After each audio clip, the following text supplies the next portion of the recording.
नमस्कार विद्यार्थी मित्रांनो, आजचा आपला सायन्स फर्स्टचा पिरियड आहे. आपण टाइप्स ऑफ रिॲक्शन बघत आहोत. आपण किती टाईपच्या रिॲक्शन बघितल्या? सगळ्यात पहिली रिॲक्शन आपण बघितली कॉम्बिनेशन रिॲक्शन, त्याच्यानंतर डिकम्पोजिशन रिॲक्शन. मागच्या पिरियडला आपण डिस्प्लेसमेंट रिॲक्शन आणि डबल डिस्प्लेसमेंट रिॲक्शन पाहिल्या. डबल डिस्प्लेसमेंट रिॲक्शनचा आणखी एक एक्झाम्पल आपण घेऊ. कोणती असते double displacement reaction? The reaction in which precipitate is form is called as a double displacement reaction. किंवा ज्या रिॲक्शनमध्ये exchange of ions takes place for the formation of the precipitate. प्रेसिपिटेटला शॉर्टमध्ये आपण काय म्हणतो? PPT म्हणतो. की जो इनसोल्युबल सबस्टन्स असतो, तयार होणारं जे काही सोल्युशन असेल त्याच्यामध्ये तो डिझॉल्व होत नाही, अशा सबस्टन्सला आपण प्रेसिपिटेट म्हणजेच PPT म्हणतो. अशा ज्या रिॲक्शन असेल त्यांना आपण काय म्हणतो? Double displacement reaction. याचं एक्झाम्पल आपण बघितलं. If you add potassium chromate to the barium sulphate solution. हे बेरियम सल्फेट प्लस पोटॅशियम क्रोमेटचा मोलिक्युलर फॉर्म्युला K2CrO4 हे पोटॅशियम क्रोमेट आहे. जर आपण दोघांची रिॲक्शन जर केली तर आपल्याला येलो कलरचा बेरियम क्रोमेटचा PPT मिळतो, BaCrO4. हा येलो कलर लक्षात ठेवायचा. प्रत्येक ज्या कंपाऊंडचा मी कलर सांगते तो लक्षात ठेवायचा. त्या कलरवर MCQ असतो. बेरियम क्रोमेट प्लस हे दुसरं काय तयार झालेलं आहे? पोटॅशियम सल्फेट तयार झाले. हे सोल्युशन आहे, हे लिक्विड आहे. आणि जो PPT आहे तो येलो कलरचा PPT कोणाचा आहे? बेरियम क्रोमेटचा आहे. हे डबल डिस्प्लेसमेंट रिॲक्शनचं अजून एक दुसरं एक्झाम्पल आहे. असे PPTचे कलर लक्षात ठेवायचे. AgCl हा पण PPT आहे. या PPTचा कलर कोणता सांगितला होता मी तुम्हाला? व्हाईट कलर आहे. आणि याचं सोल्युशन जर असेल म्हणजे हे ज्यावेळेस तयार होतो त्यावेळेस आपल्याला व्हाईट कलरचा सॉलिड सबस्टन्स हा टेस्ट ट्यूबच्या तळाशी बसलेला दिसतो. आता आपण दुसरा टाईप रिॲक्शनचा घेणार आहोत. ते डबल डिस्प्लेसमेंट रिॲक्शन डेफिनेशन आणि एक्झाम्पल मी तुम्हाला सांगितले. दुसरा रिॲक्शनचा जो टाईप आहे तो म्हणजे एंडोथर्मिक रिॲक्शन आणि एक्झोथर्मिक रिॲक्शन. एंडोथर्मिक रिॲक्शन 8वीपासून तुम्ही शिकत आहात हे reaction. The reaction in which heat is म्हणजे ज्या रिॲक्शनला आपल्याला वरून हीट द्यावी लागते, heat is absorb is called as a endothermic reaction. कोणती रिॲक्शन एंडोथर्मिक असते? The reaction in which heat is absorb, heat absorb केली जाते त्या रिॲक्शनला एंडोथर्मिक रिॲक्शन म्हणायचं. The reaction in which heat is absorb is called as a endothermic reaction. आपल्याला अशा काही reaction असतात की ज्या रिॲक्शनला आपल्याला स्वतःहून हीट द्यावी लागते, स्वतःहून हीट पुरवावी लागते, अशा रिॲक्शनला एंडोथर्मिक रिॲक्शन म्हणायचं. किंवा ज्या रिॲक्शनमध्ये टेम्परेचर कमी होतं, जे काही प्रॉडक्ट असेल त्या प्रॉडक्टचं टेम्परेचर हे कमी होतं, अशा रिॲक्शनला आपण एंडोथर्मिक रिॲक्शन म्हणायचं. आता याचं आपण एक एक्झाम्पल घेऊ. आपल्याला माहिती आहे एक एक्झाम्पल आपण पोटॅशियम नायट्रेट KNO3 हा सॉलिड सबस्टन्स आहे. If you dissolve potassium nitrate in a water, मग ह्या पोटॅशियम नायट्रेटचं ॲक्वस सोल्युशन तयार होतं. रिॲक्शन होत नाही, फक्त काय तयार होतं? ह्याचं ॲक्वस सोल्युशन तयार होतं. ॲक्वस म्हणजे काय? ज्याच्यामध्ये सॉलिड्स हा सबस्टन्स हा मिक्स झालेला आहे त्या सोल्युशनला आपण ॲक्वस सोल्युशन म्हणतो. परंतु आता ह्या रिॲक्शनमध्ये काय होतं? सुरुवातीला काय करायचं? आपण ह्या वॉटरचं टेम्परेचर जे आहे ते मेजर करायचं before reaction. Before reaction if you measure the temperature of water, तुमच्या असं लक्षात येईल की नेहमीचं वॉटरचं जे टेम्परेचर असेल त्याला आपण T1 म्हणूया बिफोर रिॲक्शन. आणि आफ्टर रिॲक्शन पुन्हा मग आपण काय करणार, त्या वॉटरमध्ये पोटॅशियम नायट्रेटचे जो सॉलिड सबस्टन्स आहे तो आपण त्याचे ग्रॅन्युल्स आपण डिझॉल्व करणार. मग आफ्टर रिॲक्शन पुन्हा टेम्परेचर मेजर करा तुम्ही.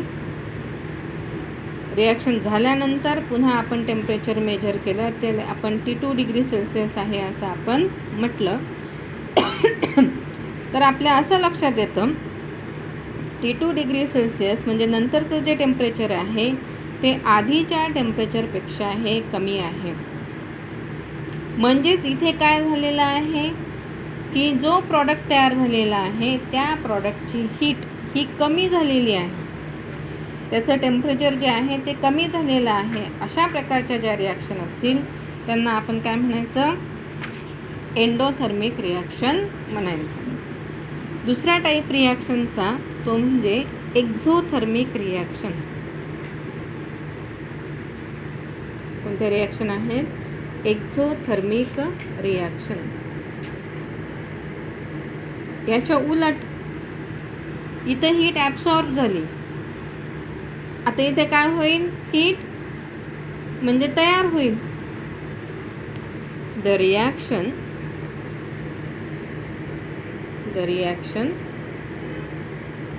in which heat is evolved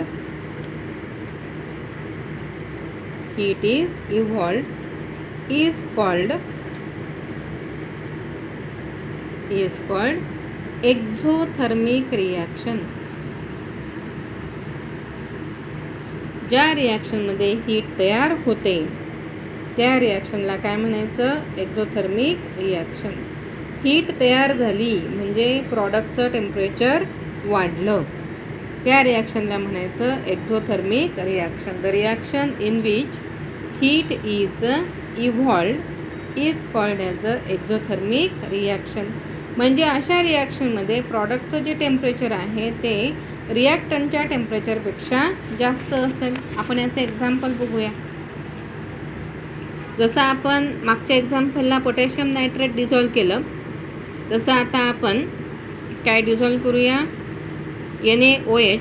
NaOHचं scientific name काय आहे, सोडियम हायड्रॉक्साईड. यालाच आपण कॉमन व्यवहारामध्ये काय म्हणतो, कॉस्टिक सोडा.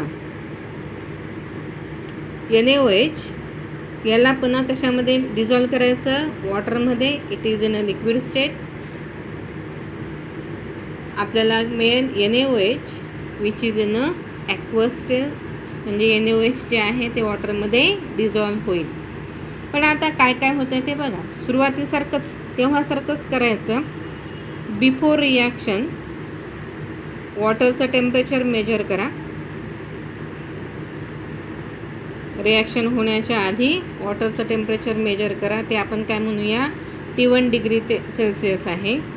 आफ्टर रिॲक्शन वॉटरचं पुन्हा टेम्परेचर मेजर करा, किंवा जो प्रॉडक्ट तयार होईल त्याचं टेम्परेचर मेजर करा. ते आपण म्हणू की T2 डिग्री सेल्सिअस आहे.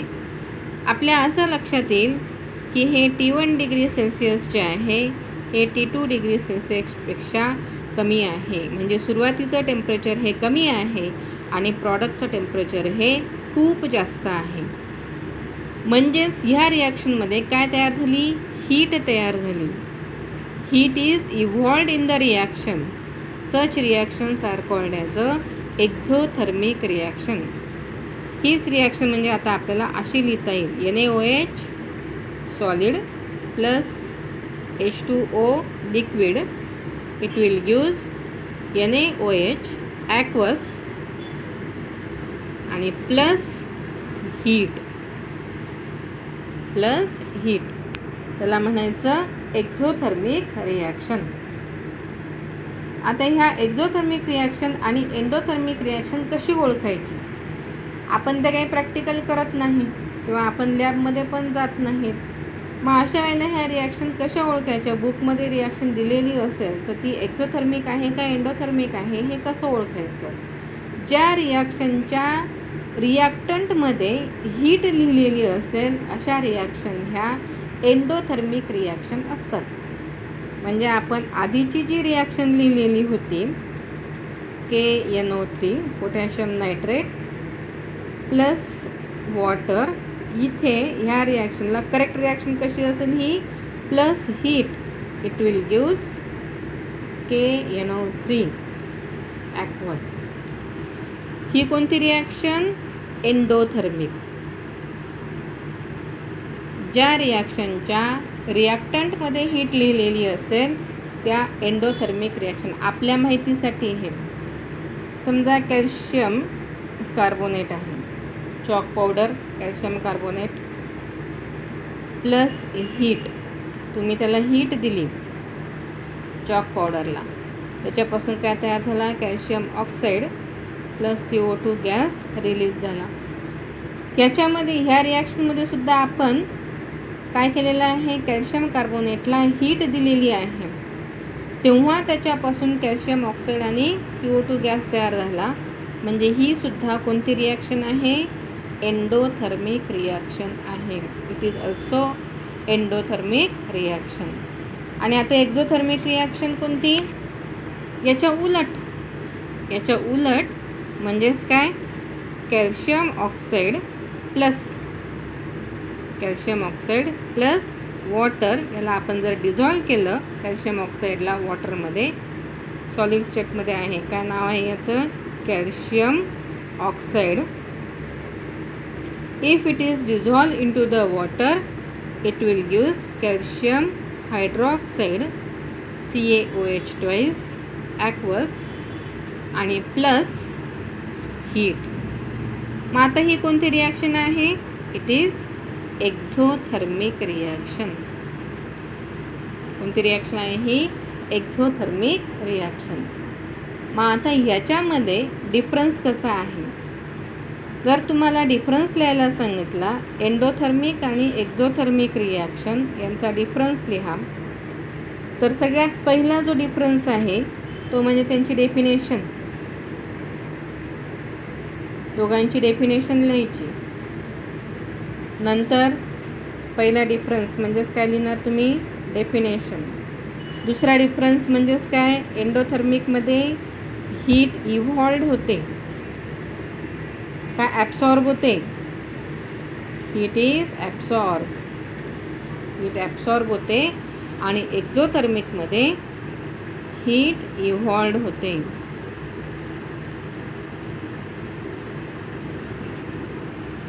पहिला डिफरन्स डेफिनेशनचा. दोघांची डेफिनेशन लिहायची. The reaction in which heat is absorbed is called as a endothermic reaction. The reaction in which heat is evolved is called as a exothermic reaction. आणि नंतर मग त्यांच्यात heat कुठं असते? Heat is in a reactant.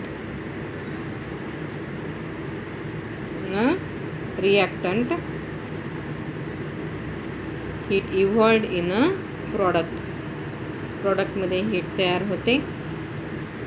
पुन्हा आणखी तिसरा difference काय म्हणू शकता तुम्ही? की in the endothermic reaction temperature of the reactant is greater than the temperature of the product. In a exothermic reaction temperature of the product is greater than temperature of the reactant. हा तिसरा मुद्दा मिळेल तुम्हाला. आणि चौथा मुद्दा तुम्हाला लिहायचा असेल तर तुम्ही एक्झाम्पल लिहू शकता.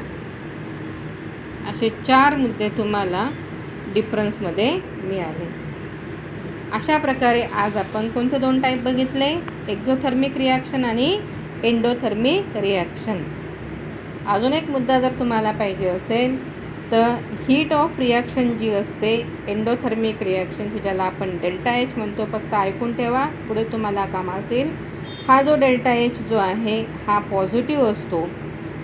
आणि ह्या जी एक्झोथर्मिक रिॲक्शन आहे त्याच्यामध्ये ΔH म्हणजेच काय?